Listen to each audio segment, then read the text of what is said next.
السلام علیکم ورحمۃ اللہ وبرکاتہ۔ محترم سامعین اکرام، میں آپ کو لے کر کے آیا ہوں کہانیوں کی نئی دنیا میں، اور میں آپ کے سامنے ایک کہانی پیش کر رہا ہوں۔ ناظرین اکرام، آپ نے بہت بار سنا ہوگا کہ قسمت کب اور کہاں آپ پر مہربان ہو جائے کوئی نہیں جانتا۔ آج میں آپ کو ایک بوڑھی عورت کی کہانی سنانے جا رہا ہوں جس کی قسمت ایک دن اچانک کھل گئی، لیکن کیا وہ اس کا فائدہ اٹھا سکی؟ آئیے جانتے ہیں ہم اس کہانی کے اندر۔ کہتے ہیں کہ ایک گاؤں میں جمیلہ نام کی ایک بوڑھی عورت رہتی تھی جو تنہا تھی اور دن کا زیادہ تر وقت اپنے چھوٹے سے گھر میں گزارتی تھی۔ ایک دن جب سورج کی روشنی نرمی سے چھت پر پڑ رہی تھی، جمیلہ نے اپنے گھر کی چھت کو صاف کرنے کا ارادہ کیا۔ اس کے پاس کمزوری اور جھریوں والا چہرہ تھا، لیکن دل میں جوانوں جیسی خوشی۔ جب وہ آہستہ آہستہ سیڑھیوں سے چڑھ کر چھت پر پہنچی، اچانک اس کی نظر فرش پر چمکتی ہوئی چیزوں پر پڑی۔ اب اس کی سمجھ میں نہیں آ رہا تھا کہ یہ کیا ہے، لیکن قریب جا کر دیکھا تو وہ حیران رہ گئی۔ اس نے وہاں دیکھا کہ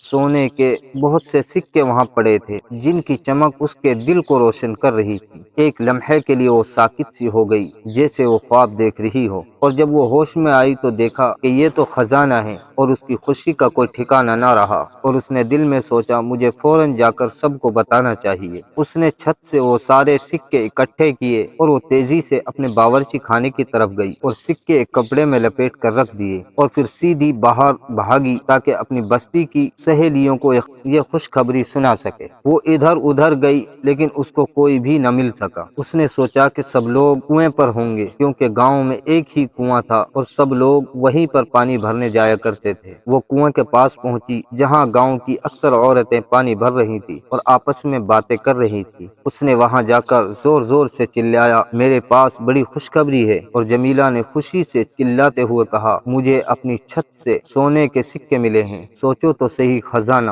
سب عورتیں حیرت سے اس کی طرف دیکھنے لگی۔ واہ، تمہاری قسمت تو چمک گئی۔ ایک عورت بولی، مگر جمیلہ تمہیں ان سکوں کو احتیاط سے رکھنا چاہیے، تم نے انہیں کہاں رکھا ہے؟ ایک اور عورت نے پوچھا۔ پھر جمیلہ نے جواب دیا، اوہ، میں انہیں اپنی باورچی خانے میں چھوڑ آئی ہوں۔ جمیلہ نے فخر سے جواب دیا۔ اس عورت نے کہا، یہ تو تمہاری بڑی بھول ہے، کہیں چور نہ آ جائے، چلو ہم تمہیں گاؤں کی دکان پر لے چلتے ہیں، وہاں ایک سے ایک مضبوط صندوق ملتے ہیں۔ اب یہ بوڑھی عورت ان کی بات سن کر کچھ گھبرا گئی، لیکن اس نے ان کے مشورے پر عمل کیا اور ان کے ساتھ دکان کی طرف چل پڑی۔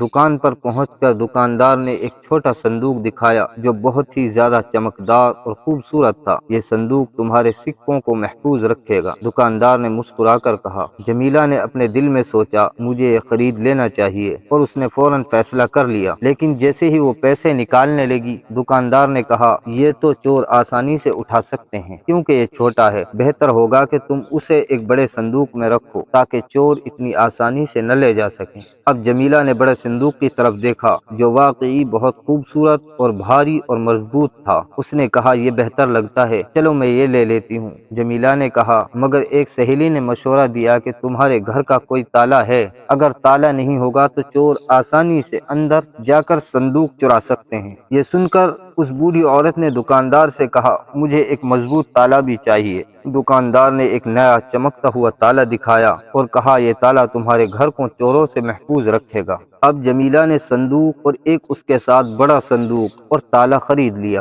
اور گھر واپس آ کر دکاندار اور اس کے لڑکی کی مدد سے سب کچھ بندوبست کر دیا۔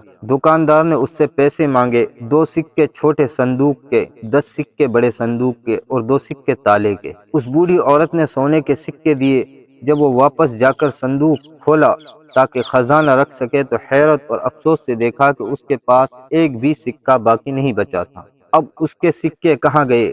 یہ سوال اس کے دل میں چبھتا رہا، اور یوں جمیلہ جلد بازی اور بے احتیاطی نے اس بوڑھی عورت جمیلہ کی جلد بازی اور بے احتیاطی نے اسے اس کا خزانہ کھو دیا۔ یہ کہانی ہمیں یہ سکھاتی ہے کہ ہمیشہ سوچ سمجھ کر کام کرنا چاہیے، ورنہ قسمت کے دیے ہوئے مواقع بھی ہاتھ سے نکل سکتے ہیں۔ اور یوں اس بوڑھی عورت کی جلد بازی اور بے احتیاطی نے اس کا خزانہ کھو دیا۔ یہ کہانی ہمیں یہ سکھاتی ہے کہ ہمیشہ سوچ سمجھ کر کام کرنا چاہیے، ورنہ قسمت کے دیے ہوئے مواقع بھی ہمارے ہاتھ سے نکل سکتے ہیں۔